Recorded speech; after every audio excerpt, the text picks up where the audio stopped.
Dahil may pagka-usisera tayo, bumili ako netong ice cream maker para gumawa ng ice cream. Ayan, susubukan ko lang kung effective talaga siya. So, yan na nga, in-unbox na natin. Ayan yung kanyang laman sa loob. May manual, ice cream scraper, and syempre yung kanyang product mismo. Sa loob niya, meron siyang water. So, sabi sa manual, guys, ayan. Ilalagay muna natin siya sa freezer.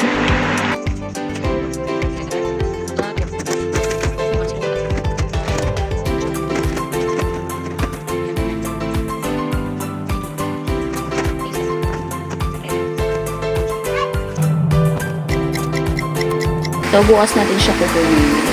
Bye-bye.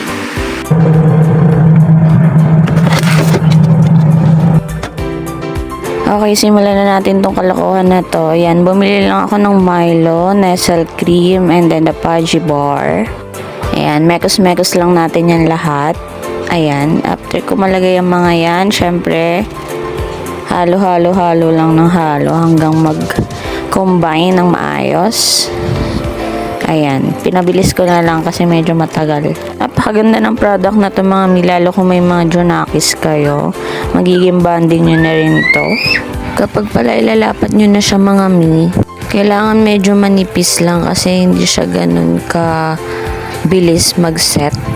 At medyo matagal siyang tumigas. Siguro mga 10 minutes bago siya tumigas. Ayan, kaya ninipisan ko siya. Pero after naman yan, okay na rin yung ano niya. Texture. Ayan, kita nyo naman, mukha naman na siyang ice cream. Na kasi makapag-antay yung kapatid ko, kaya inalis ko na siya agad dyan. Bala ko pa sana siyang patigasin. Pero ayan, okay naman na.